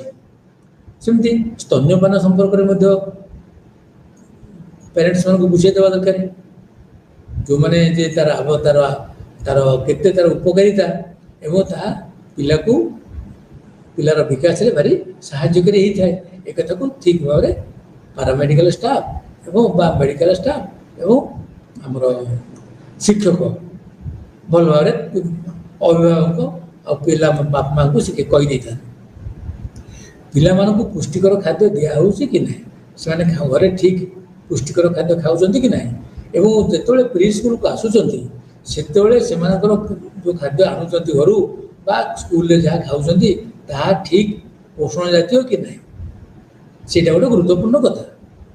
ଏଇ କଥାଟି ମଧ୍ୟ ଆଲୋଚନା କଲେ ଇଏ ମଧ୍ୟ ଗୋଟେ ମାର୍ଗ ବାପା ମାଆଙ୍କ ପିତାମାତାଙ୍କ ପାଖରେ ପହଞ୍ଚିବାର। ଆଉ ଗୋଟେ କଥା ହେଉଛି ଶୃଙ୍ଖଳା ବଜାୟ ରଖିବା ପାଇଁ। ଶୃଙ୍ଖଳାଟା କ'ଣ? ଶୃଙ୍ଖଳା କହିବା ଆମେ ବିଭିନ୍ନ ଶୃଙ୍ଖଳା ବଜାୟ ରଖିବା ପାଇଁ ଗୋଟେ ଏକ ପ୍ରକାର ଆହ୍ୱାନକୁ ଉଭୟ ଶିକ୍ଷକ ଏବଂ ପ୍ରିସ୍କୁଲର ଶିକ୍ଷକ ଏବଂ ବାପା ମା ଏବଂ ପିଲା ସମସ୍ତେ ଗ୍ରହଣ କରିବା ଦରକାର, ଏବଂ ଏଥିରେ ପ୍ରଧାନ ଭୂମିକା ରହୁଛି ବାପା ମାଆଙ୍କର ଏବଂ ଶିକ୍ଷକଙ୍କର। ସେମାନେ ସମୟାନୁବର୍ତ୍ତିତା, କେଉଁ ସମୟରେ ସ୍କୁଲ ଯେମିତି ଆସୁଛନ୍ତି ପିଲାମାନେ ଠିକ୍ ସମୟରେ ଆସିବା, ଠିକ୍ ସମୟରେ ଖାଇବା, ଠିକ୍ ସମୟରେ ଯିବା, ଠିକ୍ ସମୟରେ ଗାଧେଇବା, ଠିକ୍ ସମୟରେ ଶୋଇବା, କେତେବେଳେ କେଉଁ ସମୟରେ ଖେଳିବ ଏବଂ ଗୁରୁଜନ ମାନଙ୍କ ପ୍ରତି କିଭଳି ଭାବରେ ସମ୍ମାନ ପ୍ରଦର୍ଶନ କରିବ, ଶିକ୍ଷକମାନଙ୍କ ପ୍ରତି କେମିତି ସମ୍ମାନ ପ୍ରଦର୍ଶନ କରିବ, ଏଇ ସବୁ କଥା ଗୁଡ଼ିକ ଶିଖେଇବା ପାଇଁ ଏସବୁ ଶୃଙ୍ଖଳାର କଥା। ଯଦି ଗୋଟେ ପିଲା ଘରକୁ ଅତିଥି ଆସିଲେ, ଆଗନ୍ତୁକ ଆସିଲେ, ତାକୁ ବାପା ମା ଡାକିଛନ୍ତି, ବାପା ମାଙ୍କ ସାଙ୍ଗେ କଥା ହେଉଛି, ପିଲା ତାଙ୍କୁ ଦେଖିଲେ ତାଙ୍କୁ ଆଦର ସହିତ ନମସ୍କାରଟିଏ କରିବା, ତାହେଲେ ଏହା ଗୋଟେ ଭଲ ବିକଶିତ ପିଲାର ଲକ୍ଷଣ ବୋଲି ଆମେ ଧରିବା। ଆଉ ଇଏ ହେଉଛି ଗୋଟେ ମାର୍ଗ ଯେଉଁଥିରେ ବାପା ମା ପାଖରେ ପହଞ୍ଚିବା ପାଇଁ, ଆଲୋଚନା କରିବା ପାଇଁ।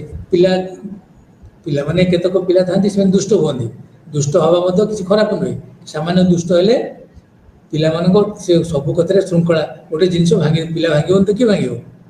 ପେନସିଲଟାକୁ ସେ ତଳେ ଘଷିକିରି ତା ମୁନଟାକୁ ଭାଙ୍ଗି ଦେଇପାରେ, ପିଲା ଭାଙ୍ଗିଦେଲା, ତାକୁ ଆଉ ଥରେ ସଜାଡ଼ିକି ଦେଇଦେବ। ତାକୁ କହିଦେବା ଦରକାର ଯେ ଦେଖ ଏଇଟା ଏମିତି ଭାଙ୍ଗିଗଲେ ତ ଲେଖିପାରିବନି, ଏଇଠି ଦେଖ ଏମିତି କରିବ, ଭାଙ୍ଗିବନି। ଏଇଟା ହେଉଛି ଶୃଙ୍ଖଳା ଜ୍ଞାନ। ଏଥିରେ ପିଲାଙ୍କ ବାପା ମାଙ୍କ ଆଗରେ ପିଲାକୁ ଯଦି ଏ କଥାଟି କୁହାଯାଏ, ଇଏ ଶୃଙ୍ଖଳା ବାବଦରେ ତାକୁ ଟିକେ ଶିକ୍ଷା ଦିଆହେଲା। ସେମିତି ଖେଳଣା, ସ୍କୁଲରେ ତ ପିଲା ଖେଳଣାରେ ଖେଳେ, ତା ସହିତ ବାପା ମାଆଙ୍କୁ କହିବା ଦରକାର ଯେ ତାକୁ ଆପଣଙ୍କ ଘରେ ଯେଉଁଭଳି ଖେଳଣା ବିଶେଷ ମାନେ ଯେଉଁଗୁଡ଼ାକ ବେଶୀ ଦାମ ନଥାଏ କି ଯେଉଁ ଖେଳଣା ଘରେ କରିପାରିବେ ସେଭଳିଆ ଖେଳଣା କରି ଆପଣ ପିଲାକୁ ଦିଅନ୍ତୁ, ତା ସାଙ୍ଗରେ ଖେଳନ୍ତୁ, ବଲ୍ ଖେଳନ୍ତୁ। ଘରେ ମଧ୍ୟ ଛୋଟ ଛୋଟ ବ୍ୟାଡ଼ମିଣ୍ଟନ ଖେଳିଲା ଭଳିଆ ଛୋଟିଆ, ଆଜିକାଲି ଛୋଟିଆ ବ୍ୟାଡ଼ମିଣ୍ଟନ ମିଳୁଛି, ଛୋଟିଆ 3-4 ବର୍ଷର ପିଲା, ତେଣୁ ତା ସାଙ୍ଗେ ବାପା ମା ଖେଳିଲେ ସେ ମଧ୍ୟ ଟିକେ ଟିକେ ଶିଖେ। ଆଉ ଏଥିରେ ପିଲାଙ୍କ ପାଇଁ କେମିତି ପୁସ୍ତକ ହୁଏ, ପିଲାଙ୍କ ପାଇଁ କେମିତି ପୁସ୍ତକ ତିଆରି କରାଯାଏ, ये सब कथा आगु तो आम आलोचना करें ये पिला पुस्तक पिला दबा एवं से पुस्तक आवश्यकता विषय कहवा से चित्र कर चित्रकला कर जहाँ भी करू गारो गारे से किसी शिखब आउ गोटे कथा हूँ जिनस बापा माँ सहायता एवं यही मध्य बापा माँ पाखे सहज आम पहुँच पार आउ शिखापी खेलर आवश्यकता अच्छी ये कथाटा बापा माँ को बुझेवा दरकार पिला कहे लर्निंग थ्रू प्ले खेल माध्यम पिला बहुत कथा शिखी थाए ये कथाटा जत्न नौथुवा व्यक्ति बैठक हो कि होम विजिट घर घर परिदर्शन कला बेले हो कि पिला बापा माँ स्कूल को आसला बेले हो यही कथाटा को बापा माँ मान पाखे पाखे पहुँचेवा दरकार एवं बापा मान को कहवा तो बापा और माँ को कहवा दरकार जे से माने जो स्कूल छुआटी शिशुटी पाठ पढ़ुची से केन्द्र में कौन कौन संबल अच्छी एवं से संबल को व्यवहार करी पिला को नुआ नुआ कथा कौन शिखा जाई परिवो जो दक्षता बापा माँ को बापा माँ पाखे थी पारे से माने हुई तो अठा टिके दे केमती डंगा तैयारी कराऊँगी अठा देकर केमती कंढे तैयारी कराऊँगी अठा देकर केमती अन्य खेल सामग्री तैयारी कराऊँगी किए हो तो गीत कहींपार गीत बोली पारती और पिला भी गीत हुए तो आनंद शिखी पारती शुणी पारती बोली पारती ताली मारी पारती तेणु जदि आउ कौन कर पाखे डाक्तरखाना थी ताहले स्वास्थ्य सुविधा को नापी चेष्टा करने दरकार डाक्तर को मसरे 15 दिन के मसक थे डाकी शिशु मान स्वास्थ्य परीक्षा ता सहित बापा मान कह आप भी आसतु तो से जानिले बापा माँ जानिले जे स्कूल रे आम पिलार स्वास्थ्यर जत्न तेणु से स्कूल प्रति केन्द्र प्रति आग्रह प्रकाश करेंगे सेमती शिशु गीत गाँव लोक जी किए था कम्युनिटी बापा माँ बापा माँ डाक गीत बोलवा उचित आउ कागज खबर कागज पुराना खबर कागज काटिकी से कि खेलना कर दरकार एवं मासिक कैलेंडर गोटे करवा दरकार मासिक समय सारणी से कौ दिन कौन कौन हम कौ मसरे कौन कौन कौ तारीख में कौन कौन पालन कर गोटे करवा दरकार एवं आउ पिला से कौन शिखुच कोटा नाली कोटा हलदिया कोटा नेली कोटा कला कोटा छुट्टी दिन या सब जब कराए मंथली प्लानर बा मासिक सारणी गोटे करवा दरकार आउ जदि गोटे न्यूज लेटर बा पिलांकर खबर पिला बाबद प्रत्येक पिला बाबद यदि किसी लिखिकी पिलार कौन उन्नति घटी सब सकारात्मक भाव में लिखा दरकार ताकू लिखी न्यूज लेटर आकार दि जाए जे कौन केतक जगह आजिकल सान सान पिलांकर प्रतियोगिता विभिन्न जगह होची से स्कूल जदि कौन पिला कौन प्रतियोगिता भाग नहीं केतक विभिन्न स्कूल पिला मिसे प्रतियोगिता होची पिला भितर से नाटक करा प्रतियोगिता हो पारे गीत प्रतियोगिता हो पारे चित्र प्रतियोगिता करी जी किए भल कला क्या निराश करार ना समस्त को प्राइज देव और सब भल प्राइज कि भल कर समस्त को प्राइज देव सान बड़ कहीं ना किंतु भल से भितर तुम निजे जापर शिक्षक जापर पेरेन्ट्स मान को कह तो आपण मैंने जज हो देखु किए भल कर द्वारा पिला माने तो प्रोत्साहित हे बापा माँ मैंने प्रोत्साहित हे एवं केन्द्र कार्यकलाप सामिल होगा इच्छा प्रकाश करेंगे आ गोटे कथा हूँ पितामाता पाखे पहुँचे पिता बापा माँ केमी संपृक्त हे जे भ्रमण उत्सव आउ गोटे विषय पाखाआखिरी थी कौन से एक छोट छोट जगह को बनभोजी ना हो पिला बुलेवा नवा ना हो कौन से एक उत्सव कौन से पाक से नि जाए और बापा माँ कहे आपण मैंने चलतु ताहले ये पिला जानिला जे ये स्कूल आ मो घर ये विशेष पार्थक्य बेसी किसी ना कारण बापा माँ आम शिक्षक भी स्कूल को जाऊँ तेणु मोर जी सुविधा असुविधा ମୁଁ ସ୍କୁଲରେ ଶିକ୍ଷକକୁ କହିପାରିବି, ନହେଲେ ଘରେ ବି ବାପା ମାଆଙ୍କୁ କହିପାରିବି ଏବଂ ବାପା ମା ଏବଂ ଶିକ୍ଷକ ଏହା ଦ୍ୱାରା ଜାଣିପାରିବେ ଯେ ପିଲାର ବିକାଶ କିଭଳି ଭାବରେ ଘଟୁଛି, ପିଲାର କିଛି ଅସୁବିଧା ହେଉନି। ଆଉ ଗୋଟେ କଥା, ପର୍ବପର୍ବାଣି, ଆଗରୁ ଆମେ ଏ କଥା ଆଲୋଚନା କରିଛେ, ପର୍ବପର୍ବାଣି ପାଳନ କରିବା, ବିଭିନ୍ନ ଦିନମାନଙ୍କରେ ପ୍ରି ସ୍କୁଲରେ ପର୍ବପର୍ବାଣି ତାକୁ ପାଳନ କଲେ ଜାତୀୟ ଦିବସ ଗୁଡ଼ିକ ସହିତ ଅନ୍ୟାନ୍ୟ କେତେକ କାର୍ଯ୍ୟକ୍ରମ ମଧ୍ୟ ଆମର ସ୍ଥାନୀୟ ଭାବରେ କରାଯାଏ।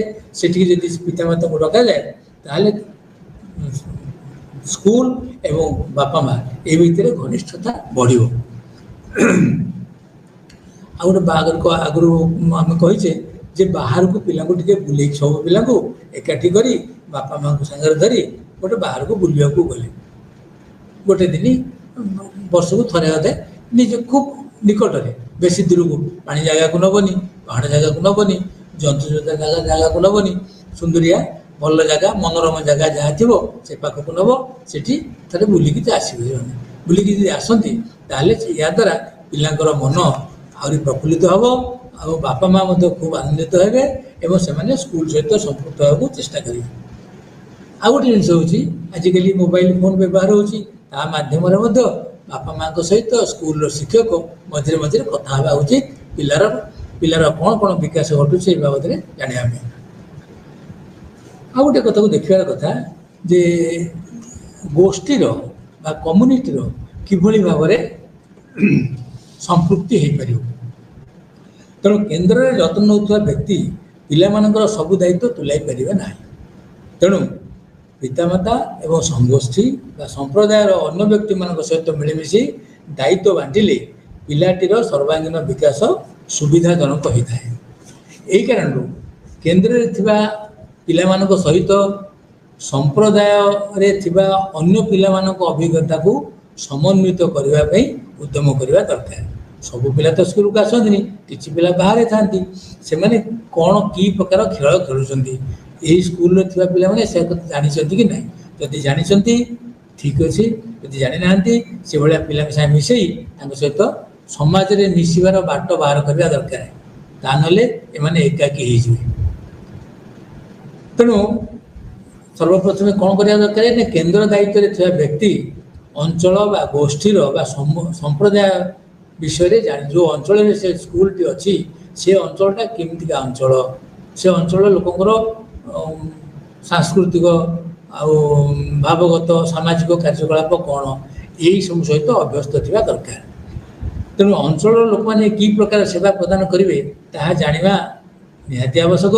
ତାହା ହେଲେ କ'ଣ ହେବ ନା ସେମାନଙ୍କୁ ସହଜରେ ସ୍କୁଲର କାର୍ଯ୍ୟକ୍ରମରେ, ପ୍ରି ସ୍କୁଲ କାର୍ଯ୍ୟକ୍ରମରେ ସମ୍ପୃକ୍ତ କରାଯାଇପାରିବ।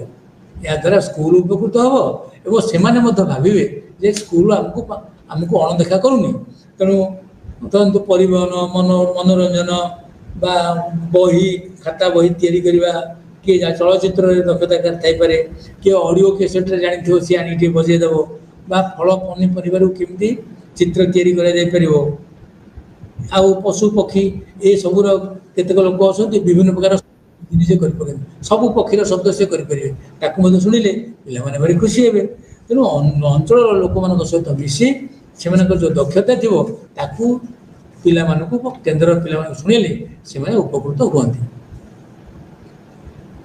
ତେଣୁ ଶିଶୁର ବାଲ୍ୟାବସ୍ଥାର ସାମାଜିକ ସାଂସ୍କୃତିକ ପ୍ରସଙ୍ଗ ବିଷୟରେ ଜାଣିବା ଦରକାର ଏବଂ ଅନ୍ୟ ପିଲାମାନେ ମଧ୍ୟ, ସାନ ସାନ ପିଲାମାନେ ଭଲ ନାଚିପାରନ୍ତି ବେଳେବେଳେ, ଯଦି ତାଙ୍କୁ ସେତିକି ସେ ଅନୁପ୍ରାଣିତ ହେଇଥିବେ, ଘରେ ହେଉ ତାଙ୍କର ଭାଇ ଭଉଣୀ ଯଦି କିଏ ନାଚ ଶିଖିଥିବ ତାଠୁ ବି ସେମାନେ ଶିଖିପାରିଥାନ୍ତି। ତେଣୁ ସେମାନେ ଦୁଇଟା କଥା ଆସେ, ସହରରେ ରହୁଥିବା ଶିଶୁ ତୁଳନାରେ ଗ୍ରାମାଞ୍ଚଳରେ ରହୁଥିବା ଶିଶୁଙ୍କର ଅନୁଭୂତି ଗୁଡ଼ିକ ଅଲଗା ଅଲଗା ହେଇପାରେ, ହେବ ମଧ୍ୟ। ସହରରେ ରହୁଥିବା ପିଲା ତାକୁ ଯଦି ପଚାରେ ସିଏ କ'ଣ ଦେଖୁଛି ଯେ ଧରନ୍ତୁ ଗୋଟେ ଗାଈର କ୍ଷୀର ଦେବା, ଗାଈ କ୍ଷୀର ଆଣିବା କଥା, ସହର ପିଲା ଜାଣିଲା ଯେ ଗୋଟିଏ ମୁଦ୍ରା ପକେଇଲେ ଗୋଟେ ବାକ୍ସରେ ଗୋଟେ କ୍ଷୀର ପ୍ୟାକେଟ ବାହାରିଲା, ତାକୁ ପଚାରିବ କେଉଁଠୁ, ତାକୁ ପଚାରିବ, ସହରର ପିଲାଟିକୁ ପଚାରିବ ଯେ କ୍ଷୀର କେଉଁଠୁ ଆସେ ନା ମେସିନ୍ରୁ। ଗ୍ରାମାଞ୍ଚଳର ପିଲା ଯିଏ ଥିବ ସେ ଦେଖିଛି ଗାଈଠୁ କ୍ଷୀର ଧୂଆଁ ହେଇକି ଆସେ, ସେ କହିବ କ୍ଷୀର କେଉଁଠୁ ଆସେ ନା ଗାଈଠୁ ଆସେ।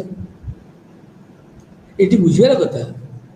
ସହର ଅଞ୍ଚଳର କେତେକ ଜାଗାରେ ପିଲାକୁ କେତେକ କେତେକ ମା ପିଲାକୁ ବୋତଲରେ ପିଲାକୁ ଖୁଆଇଥାନ୍ତି, କ୍ଷୀର ଖୁଆଇଥାନ୍ତି। ସେ ଯେ ଥାଏ ତାହେଲେ କ୍ଷୀର କେମିତି ଖିଆଯାଏ ନା ବୋତଲରେ। ତେଣୁ ଆଉ ପିଉଥିବା କ୍ଷୀର କେଉଁଠୁ ଆସିଲା ନା ବୋତଲରୁ ପିଇଲି। ତାହେଲେ ଏଇ ଯେଉଁ ପାର୍ଥକ୍ୟ ସହରାଞ୍ଚଳର ଅନୁଭୂତି ପିଲାଙ୍କର ଅନୁଭୂତି ଏବଂ ଗ୍ରାମାଞ୍ଚଳର ପିଲାଙ୍କ ଅନୁଭୂତି ଏ ଭିତରେ ଟିକେ ପାର୍ଥକ୍ୟ ରହୁଛି। ତେଣୁ ଏଇ କଥାଟା ପିଲାକୁ ଜଣାଇବା ଦରକାର ଯେ ନା କେମିତି ଜାଣିବ ନା ଗୋଟେ ଜାଗାକୁ ନେବ, କ୍ଷୀର ଗାଈ ଯେଉଁଠି ଯଦି ଧୂଆଁ ହେଉଛି ସେଠି କ୍ଷୀର ଆସେ, ପ୍ୟାକେଟ୍ ହୁଏ, ତାପରେ ମେସିନରେ ପଶେ, ସେଇ କ୍ଷୀର ଆସେ। ତେଣୁ ପ୍ରକୃତିରେ ଗାଈ ହିଁ କ୍ଷୀର ଦିଏ।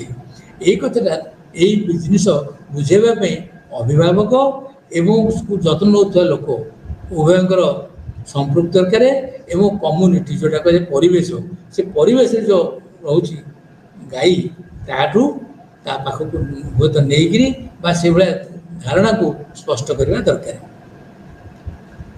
ଆଉ ପରିବେଶରେ ଥିବା ଜିନିଷ ଗୁଡ଼ିକ ପିଲାମାନଙ୍କ ଜ୍ଞାନର ଏକ ଅଂଶ ହେବା ନିହାତି ଦରକାର। ତା ନହେଲେ ବେଶୀ ପିଲାର ବିକାଶ ହେବାରେ ଅସୁବିଧା ହେଇପାରେ। ଏଥିପାଇଁ କ'ଣ କରିବା ଦରକାର ନା ସଚେତନତା ସୃଷ୍ଟି କରିବା ଦରକାର। ଯଦି ଲୋକମାନେ ପିଲାମାନଙ୍କର ଆବଶ୍ୟକତା ବିଷୟରେ ସଚେତନ ହୁଅନ୍ତି ତେବେ ହିଁ ସେମାନେ ସାହାଯ୍ୟ ସହଯୋଗ କରିପାରିବେ, ଅନ୍ୟଥା ସେମାନେ କରିବେନି। ସେମାନେ ଦେଖୁଛନ୍ତି ହଁ ପିଲାଙ୍କୁ ଶିଖିବା ଦରକାର। ଏବେ ଆମେ ଏଇ ସାଙ୍ଗେ ସାଙ୍ଗେ କଥା ଆଲୋଚନା କରୁଥିଲେ ଯେ ଗୋଟେ ଛୋଟିଆ ଉଦାହରଣ ଦେଲେ ଗାଈ କ୍ଷୀର କେଉଁଠୁ ଆସେ, କିଏ କହିଲା ଯେ ନାଇଁ ମେସିନ୍ରୁ ଆସେ, କିଏ କହିଲା ନାଇଁ ଗାଈଠୁ ଆସେ। ତାହେଲେ ଯଦି ପିଲାମାନେ ଏ କଥା କହୁଛନ୍ତି ସମସ୍ତେ କମ୍ୟୁନିଟିର ଯଦି କିଛି ଲୋକ ଜାଣିଲେ ତାହେଲେ ପିଲାଙ୍କର ଭୁଲ ନାହିଁ, ତାଙ୍କୁ ଆମେ ଏଇଭଳି ଭାବରେ କରେଇଛେ। ସେମାନେ କ୍ଷୀର କେଉଁଠୁ ଆସେ ଜାଣିବା ନିହାତି ଦରକାର, ପାଣି କେଉଁଠୁ ଆସେ ସେଟା ସେମାନଙ୍କୁ ଜଣାଇବା ଦରକାର। ତେଣୁ ପରିବେଶ ସହିତ ସମ୍ପ୍ରଦାୟ ସହିତ ଅଞ୍ଚଳ ସହିତ ସମ୍ପୃକ୍ତ ରହି ପିଲାମାନେ ଯତ୍ନ ନେଉଥିବା ବ୍ୟକ୍ତି ଏବଂ ସମ୍ପ୍ରଦାୟର ଲୋକ ମିଳିମିଶି ଉଦ୍ୟମ କଲେ ପିଲାର ଉପଯୁକ୍ତ ଜ୍ଞାନ ସଠିକ ଜ୍ଞାନ ପିଲାକୁ ମିଳିଥାଏ। ଗୋଟେ ଆମ୍ବ ଗଛରେ ଆମ୍ବ ଗୋଟେ ଫଳିଛି, ତାକୁ କେମିତି ତୋଳାଯାଏ ଗ୍ରାମାଞ୍ଚଳରେ ହଉ କିମ୍ବା ସହରାଞ୍ଚଳରେ ଆଜିକାଲି କିଛି କିଛି ଜାଣିଲେଣି କେମିତି ଗୋଟେ ଟେକା ବା ବିଭିନ୍ନ ପ୍ରକାର ଜିନିଷ ଖେଳ ଜିନିଷ ଅଛି ମାରିକି ସେ ଖସେଇ ଦିଅନ୍ତି।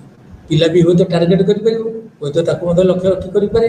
ତେଣୁ କେଉଁ ଲୋକ ପାଖରେ କେଉଁ ଦକ୍ଷତା ଅଛି ତାକୁ କିଭଳି ଭାବରେ ବ୍ୟବହାର କରିବା ସେଇଟା ଯତ୍ନ ନେଉଥିବା ବ୍ୟକ୍ତିଙ୍କର ଅତି ଆବଶ୍ୟକ। ଗୋଟେ ମେଳା କରିବ କିମ୍ବା ଖେଳ ଦିନ ମାନଙ୍କରେ ବା ଖେଳ ଦିବସ ପାଳନ କଲାବେଳେ କମ୍ୟୁନିଟିର ସେ ଅଞ୍ଚଳର ଲୋକଙ୍କୁ ଡାକିବ, ତାକୁ କହିବ ତମେ ଆପଣମାନେ ବିଚାରକ ହୁଅନ୍ତୁ। ଯେ ଦୌଡ଼ ହଉ, ଡୁଡୁଡୁ ହଉ କିମ୍ବା ଆଉ ଯେକୌଣସି କେତେ ପ୍ରକାର ଯେଉଁ ଆଖିରେ କନା ବାନ୍ଧିକିରି ହଉ, ଲୁଚକାଳି ଖେଳ ହଉ, କେତେ ପ୍ରକାର କଥା ଅଛି। କହିବ କେଉଁ ପିଲାକୁ ଫାଷ୍ଟ ସେକେଣ୍ଡ ଥାର୍ଡ କରନ୍ତୁ, ସମସ୍ତଙ୍କୁ ତ ପୁରସ୍କାର ଦେବା, ତା ସହିତ କିଏ 1 2 3 ହେଉଛି ତାକୁ ମଧ୍ୟ ବାଛନ୍ତୁ। ତାହେଲେ କମ୍ୟୁନିଟିର ବା ସମ୍ପ୍ରଦାୟର ଲୋକମାନଙ୍କର ଆଗ୍ରହ ରହିବ ସ୍କୁଲ ସହିତ ସମ୍ପୃକ୍ତି ହେବା ପାଇଁ। ସେମିତି ପର୍ବପର୍ବାଣିର ଆୟୋଜନ କରିବା, ଲୋକମାନଙ୍କୁ କରିବା, ନାଟକଟିଏ କରିବା, ଗୋଟେ କଣ୍ଢେଇ ଶୋ କରିବା, ଗୀତ ବୋଲିବା ପାଇଁ ତାଙ୍କୁ ଅନୁରୋଧ କରିବା, ସ୍ୱାସ୍ଥ୍ୟ ସଚେତନତା କରିବା, ଏ ସବୁଥିରେ ଅଞ୍ଚଳର ଲୋକମାନଙ୍କୁ ବାସିନ୍ଦାମାନଙ୍କୁ ଯଦି ସାମିଲ କରାଯାଏ ତାହେଲେ ଏହା ସିଧାସଳଖ ଭାବରେ ଏବଂ ପରୋକ୍ଷରେ ଉଭୟ ଭାବରେ ଶିଶୁର ବିକାଶକୁ ସାହାଯ୍ୟ କରିଥାଏ। ପିଲାମାନେ ସମାଜ ସହିତ କେମିତି ଚଳିବାକୁ ହୁଏ, କେମିତି ଜାଣିବାକୁ ହୁଏ, ଚଳିବାକୁ ହୁଏ, ଆଉ ଜାଣିବାକୁ ହୁଏ ମଧ୍ୟ କେତେ କଥା ତାହା ଜାଣିପାରିଥାନ୍ତି। ଆଉ ଗୋଟେ କଥା, କ୍ରେଚ୍ ହଉ କି ପ୍ରି ସ୍କୁଲ ହଉ, ସେଇ ସଂସ୍ଥା ସହିତ ସେ କେନ୍ଦ୍ର ସହିତ ସ୍ଥାନୀୟ ଅଞ୍ଚଳର କିଛି ଲୋକଙ୍କୁ ସମ୍ପୃକ୍ତ କରିବେ। ତାଙ୍କୁ ହୁଏତ କମିଟି ମେମ୍ବର କର କି ତାଙ୍କର ପରାମର୍ଶ ନିଅ, ଏସବୁ କଥା କଲେ ସେମାନଙ୍କର ହେବ କ'ଣ ନା ତାଙ୍କର ସେଥିରେ ଆଦର ବଢ଼ିବ ଏବଂ ସେମାନେ କେନ୍ଦ୍ରର ଉନ୍ନତି ପିଲାଙ୍କର ଉନ୍ନତି ପାଇଁ ସମୟ ଦେବେ। ତେଣୁ କେନ୍ଦ୍ରଗୁଡ଼ିକୁ ଗୋଷ୍ଠୀ ପର୍ଯ୍ୟନ୍ତ ପହଞ୍ଚାଇବାରେ ଏବଂ ଗୋଷ୍ଠୀରେ ଥିବା ସମ୍ବଳର ଉପଯୋଗ କରିବା ପାଇଁ ଯେଉଁ ପରିବେଶ ଦରକାର ସେହି ପରିବେଶଟାକୁ କେନ୍ଦ୍ରରେ ଥିବା ଦାୟିତ୍ୱରେ ଥିବା ଶିକ୍ଷକ ଶିକ୍ଷକମାନେ ସୃଷ୍ଟି କରିବା ଦରକାର, ପ୍ରଥମେ ଉଦ୍ୟମ କରିବା ଦରକାର। ତେଣୁ ଆଉ ନୂତନ ଚିନ୍ତାଧାରାରେ କେନ୍ଦ୍ର ଆଡ଼କୁ ସେମାନଙ୍କୁ ଟାଣିବା ଦରକାର। ଆଉ ଗୋଟେ କଥା ହେଉଛି ସବୁବେଳେ କେନ୍ଦ୍ର କୁ ସେମାନେ ଆସିବେ ଏଇଟା ବି ସମ୍ଭବ ନ ହୋଇପାରେ। ତେଣୁ ଗୋଷ୍ଠୀର ଭାଗିଦାର ହାସଲ କରିବା ପାଇଁ ମୋବାଇଲ କ୍ରେଜ୍ ଆବଶ୍ୟକତା ବେଳେବେଳେ ପଡ଼ିଥାଏ। ସେଥିରେ କ'ଣ ହୁଏ, ଭ୍ରାମ୍ୟମାଣ ଶିଶୁ ଯତ୍ନ ଘର, ମୋବାଇଲ କ୍ରେଜ୍, ଜାଗାକୁ ଜାଗା ବୁଲି ଶିଶୁର ଯତ୍ନ କେମିତି ନିଆଯିବ ସଚେତନତା ସୃଷ୍ଟି କରିବା।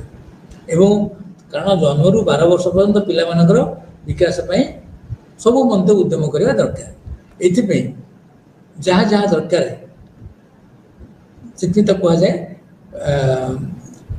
ଖାଲି ପ୍ରି ସ୍କୁଲରେ ବସି ଗୋଟେ କଥା କହିଦେଲେ ହେବନି, ଆବଶ୍ୟକ ପଡ଼ିଲେ ମୋବାଇଲ କ୍ରେଜ୍ ଗାଡ଼ିଟିଏ କରି ପିଲାମାନଙ୍କୁ ସାଙ୍ଗରେ ଧରି ଗୋଟେ ଅଞ୍ଚଳକୁ ପହଞ୍ଚି ସେଠିକାର 10-50 ଲୋକଙ୍କୁ ଡାକି ସେଥିରେ ଆୱାରନେସ୍ ସଚେତନତା ସୃଷ୍ଟି କରିବା ଦରକାର। ହୁଏତ ଗ୍ରାମାଞ୍ଚଳ ହେଉ, ସହରାଞ୍ଚଳ ହେଉ, ବସ୍ତି ଅଞ୍ଚଳ ହେଉ, ଏହାଦ୍ୱାରା ପିଲାମାନେ ଜାଣିବେ ଯେ ସମାଜ ସହିତ ମିଶିକିରି ଚଳିବାକୁ ହୁଏ। କ'ଣ କ'ଣ କୁହାଯାଇପାରିବ ଯେ ଶିଶୁମାନଙ୍କର ଦିବା 24 ଘଣ୍ଟିଆ ଯତ୍ନ ନେବା ପ୍ରଥମେ ଆବଶ୍ୟକ, ଶିଶୁ ବଡ଼ ହେବା ପର୍ଯ୍ୟନ୍ତ ତାଙ୍କର ସ୍ୱାସ୍ଥ୍ୟ ବିଷୟରେ ମଧ୍ୟ ଆଲୋଚନା କରିବା ଦରକାର ଏବଂ ମାସିକିଆ ତ୍ରୈମାସିକିଆ ଆଲୋଚନା ମଧ୍ୟ କରିବା ଦରକାର ଏବଂ ଆବଶ୍ୟକ ପଡ଼ିଲେ ଆଡଲ୍ଟ ଏଜ୍ ବୟସ୍କ ଶିକ୍ଷା, ବୟସ୍କ ଲୋକମାନଙ୍କ ପାଇଁ କ'ଣ କ'ଣ ଶିଖିବା ଦରକାର, ସେମାନେ ନିରକ୍ଷର ଥିବେ ତାଙ୍କୁ ମଧ୍ୟ କିଛି କିଛି ଶିଖେଇ ଶିଶୁ ଶିକ୍ଷା ସେମାନେ ମନେ ରଖିପାରିବେ ତାଙ୍କୁ ମଧ୍ୟ କହିବା ଦରକାର। ଗର୍ଭବତୀ ନାରୀ ଏବଂ ସ୍ତନ୍ୟପାନର ଆବଶ୍ୟକ, ଗର୍ଭବତୀ ନାରୀଙ୍କର ଯତ୍ନ କେମିତି ନିଆଯିବ, ସ୍ତନ୍ୟପାନ କରିବାର ଆବଶ୍ୟକତା କ'ଣ, ଏସବୁ ସେ ବୈଠକ ମାନଙ୍କରେ ଆଲୋଚନା କରାଯାଇପାରେ ଏବଂ ସମସ୍ତଙ୍କର ସ୍ୱାସ୍ଥ୍ୟ, ଭଲ ପାଣି କେମିତି ପିଇବେ ଏବଂ ପୁଷ୍ଟିକର ଖାଦ୍ୟ କେମିତି କରିବେ, ତେଣୁ ସେ ବାବଦରେ ମଧ୍ୟ ଯତ୍ନବାନ ହେବା ଦରକାର। ତେଣୁ ଶିଶୁ ଆଉ କ୍ରେଜ୍ର ତତ୍ତ୍ୱାବଧାରକ ଏବଂ ସମ୍ପ୍ରଦାୟର ସଦସ୍ୟମାନଙ୍କ ପାଇଁ ଗୋଷ୍ଠୀ କାର୍ଯ୍ୟକ୍ରମ ଗୋଟେ ସାଧାରଣ କାର୍ଯ୍ୟକ୍ରମ, କମନ ପ୍ରୋଗ୍ରାମ କରିବା ଦରକାର, ଯେଉଁଥିରେ କି ସମ୍ପ୍ରଦାୟର ରହୁଥିବା ଲୋକମାନେ ମଧ୍ୟ ସଚେତନ ହେବେ। ଯେକୌଣସି ହେଉ, ସେ ଡେଙ୍ଗୁ ହେଉ, ମ୍ୟାଲେରିଆ ହେଉ, ଯେକୌଣସି ରୋଗ ବାବଦରେ ହେଉ, ସ୍ୱାସ୍ଥ୍ୟର ଯତ୍ନ ନେବା ହେଉ, ବୟସ୍କ ଲୋକ ହେଇଯାଇଛନ୍ତି କ'ଣ କ'ଣ ପରୀକ୍ଷା କରିବେ, ନିଜେ ପରୀକ୍ଷା କରନ୍ତୁ, ଶିଶୁର ମଧ୍ୟ ବିଭିନ୍ନ ପ୍ରକାର ପରୀକ୍ଷା କରିକି ସେ ଠିକ୍ ଭାବରେ ତାର ବିକାଶ ହେଉଛି କି ନାହିଁ, ଶାରୀରିକ ବିକାଶ ଦେଖନ୍ତୁ, এই କଥା ସଚେତନତା କରିବା ଦରକାର। ଆବଶ୍ୟକ ପଡ଼ିଲେ ସେ ଅଞ୍ଚଳର କ୍ଷେତ୍ରୀୟ ନାଟକ ମଣ୍ଡଳୀର ମଧ୍ୟ ଆୟୋଜନ କରିବାର ଆବଶ୍ୟକତା ଅଛି। ଏଥିରେ କ'ଣ, ସେଥିରେ କଲେ କ'ଣ ହେବ, ସେଥିରେ କମ୍ୟୁନିଟିର ଅଞ୍ଚଳର ସମ୍ପ୍ରଦାୟର କିଛି ଲୋକ ଆସି କିଏ ଗୀତ ଗାଇବେ, କିଏ ନାଚ କରିବେ, କିଏ ସେ ଚିତ୍ର କରିବେ, ଏସବୁ କଥା ଘଟିବ ଏବଂ ଏହାଦ୍ୱାରା ସେ କମ୍ୟୁନିଟିର ଅଞ୍ଚଳର ଲୋକମାନେ ବୁଝିବେ ଯେ ଶିଶୁ ଯେ ପ୍ରି ସ୍କୁଲର ଆବଶ୍ୟକତା କ'ଣ ଅଛି ଅଞ୍ଚଳରେ ଏବଂ ପ୍ରି ସ୍କୁଲରେ କେମିତି ସବୁ ଶିକ୍ଷା ହୁଏ, ଶିଶୁର ଯତ୍ନ ନିଆଯାଏ, ଶାରୀରିକ ଯତ୍ନ, ମାନସିକ ଯତ୍ନ, ବିକାଶ, ସମସ୍ତ ବିକାଶମୂଳକ କଥା କେମିତି ଦୃଷ୍ଟି ଦିଆଯାଏ ତାକୁ ମଧ୍ୟ ସେମାନେ ଜାଣିପାରିବେ। ଆଉ ଗୋଟେ କଥା, ଭ୍ରାମ୍ୟମାଣ ଶିଶୁ ଯତ୍ନ ଯେଉଁ ମୋବାଇଲ ତା ମାଧ୍ୟମରେ ନବସ୍ୱାକ୍ଷରମାନଙ୍କ ପାଇଁ ଆଉ ଗୋଷ୍ଠୀର ବା ସମ୍ପ୍ରଦାୟର ଲୋକମାନଙ୍କ ପାଇଁ ଜାଣିବା ପାଇଁ କୌଣସି ପତ୍ରିକା ବାହାର କରାଯାଇପାରିବ। କେତେକ ଜାଗାରେ ଏକଲବ୍ୟ ପତ୍ରିକା ବୋଲି ଗୋଟେ ବାହାର କରନ୍ତି, ତାହେଲେ ତା ମାଧ୍ୟମରେ କ'ଣ କ'ଣ ଜାଣିବା କଥା, ବୟସ୍କମାନଙ୍କ ଜାଣିବା କଥା ଏବଂ ସ୍ୱାସ୍ଥ୍ୟଗତ ହେଉ, ଶାରୀରିକ ହେଉ, ମାନସିକ ହେଉ, ସାମାଜିକ ହେଉ, ସାଂସ୍କୃତିକ ହେଉ ଏବଂ କ୍ରୀଡ଼ାଗତ ହେଉ, ଏସବୁ କଥା ସେଥିରେ ଉଲ୍ଲେଖ କରିକି ତାଙ୍କୁ ସବୁ ବାଣ୍ଟିବା ଦରକାର। ଆଉ ଏହା ବ୍ୟତୀତ ଆଉ କେତେକ କଥା ମଧ୍ୟ ଯାହା ସମାଜ ପାଇଁ ହିତକର, ଲୋକଙ୍କ ପାଇଁ ହିତକର, ପିଲାଙ୍କ ପାଇଁ ହିତକର, ସ୍କୁଲ ପାଇଁ ହିତକର, ସେଭଳି କାର୍ଯ୍ୟକ୍ରମ ମଧ୍ୟ କେତେକ ହାତକୁ ନେବା ଆବଶ୍ୟକ ରହିଛି। एकथा स्पष्ट जे एभली कार्यक्रम संप्रदाय अंशग्रहण करने सहज हम से आग बढ़े आसवे एवं कारण बर्तमान तो आर्थिक बोध किसी पड़ूना ना एवं से जाने से ही जापर जे से आमको सचेतन कराऊँ कौन कले रोग हेनी कि पानी पीब फुटा पानी पीवा भल परिष्कार पानी पीवा सुषम खाद्य आ पुष्टिकर खाद्य खाइबा यही सब संपर्क जानिले से आग्रह प्रकाश करी केंद्र सहित तेणु ता सहित केंद्र आउ कौन करने बेले बेले केवल केंद्र प्री स्कूल खोलदे तो हेनी प्री स्कूल चलवाई से बापा माँ परिवार वर्ग एवं शिशुर जत्न नौथुवा व्यक्ति ता सहित से अंचल कम्युनिटी गोष्ठी अंचल रोता लोक मानकर संश्लिष्ट हवा एकांत जरूरी से जदि न सामिल न हे ताले प्री स्कूल चलवा टिके असुविधा हो पाए तेणु केन्द्र में आउ गोटे कथा हूँ केन्द्र में जो अन्य लोक मैंने अच्छा जड़े तो केवल लोक केन्द्र चलुना अन्य मैंने भी अच्छा तेणु से सहित परस्पर सहित सुसंपर्क रक्षा करवा आउ गोटे दक्षता पिलार पितामाता परिवार सदस्य एवं संप्रदाय लोक व्यतीत केन्द्र में एमती केतक लोक अच्छा जो मैंने कि अर्ली चाइल्ड केयर एजुकेशन केन्द्र कार्य निर्दिष्ट भूमिका मान तुले था से सहित भल संपर्क रक्षा करने पड़ो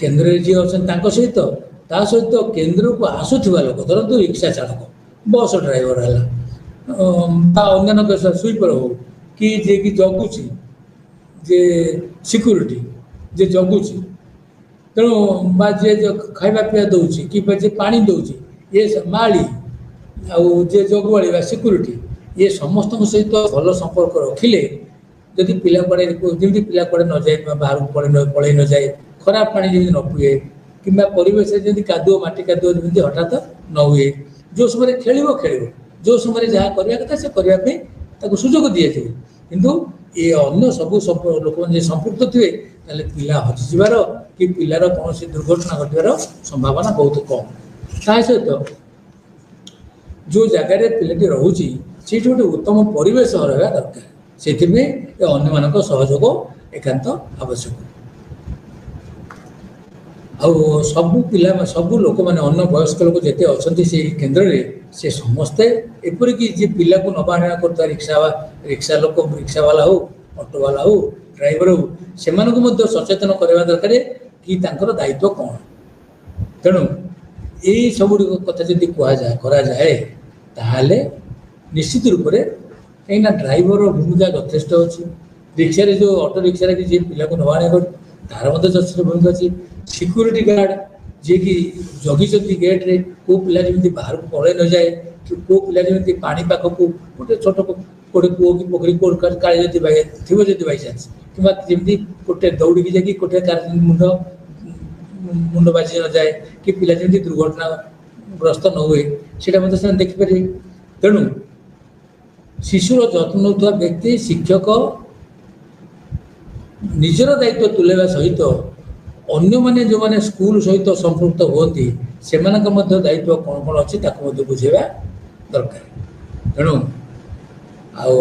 जो early child care and education केन्द्र में पिला मानकर विकास रे सहयोग करुवा अन्य मानक सहित संपर्क रखा अत्यंत गुरुत्वपूर्ण से बापा माँ परिवार वर्ग लोक एवं समाज रोता अन्य लोक समाज संप्रदाय रोता अन्य लोक मान सहयोग व्यतिरेक केन्द्र उन्नति भल न हो पारे तेणु ये जत्न व्यक्ति केन्द्र जत्न व्यक्ति शिक्षक शिक्षिका गुरुत्वपूर्ण भूमिका अच्छी ए आगुरी आम कही रखीचे पितामाता परिवार लोक एवं सामिल हवा सहित समाजर अन्य मानकर सामिल होवार आवश्यकता अच्छी प्ररोचित करी आगुरी आम आलोचना कले प्ररोचित करी दक्षता से कौशलता एवं से जो दक्षता को आम केन्द्र विनियोग कले नाटकर मध्यम हो गीत मध्यम हो कंढी नाच मध्यम हो वैज्ञानिक कौशल मध्यम हो ताले पिला मानकर उपकार हो कारण समाजर कौ लोक चित्र भल करुथ्वो कौ लोक भल गीत गाउथ्वो कौ लोक नाच करुथ्वो कौ लोक कंढी नाच जानिथ्वो कौ लोक वैज्ञानिक कौशल जानिथ्वो कौ लोक भल प्रदर्शन कर पारुथ्वो तेणु से दक्षता को आम केन्द्र व्यवहार कले पिला मानकर विकास रे ये भारी सहायकारी होता है तेणु आम आज तो परिवार एवं पितामाता पाखे संप्रदाय को गोष्ठी को कमी सामिल करवा पिलार दक्षता विकास केन्द्र प्री स्कूल केन्द्र से विषय आलोचना कले से विषय केतक प्रश्न निजे पचारि तार उत्तर पाइबा चेष्टा कले लिखिकी रखिले ताहा निजर आमर काम लगे बहुत उपकारी हम एवं यह भल सार्थक है सफल है बोली आम विचार करवा। धन्यवाद।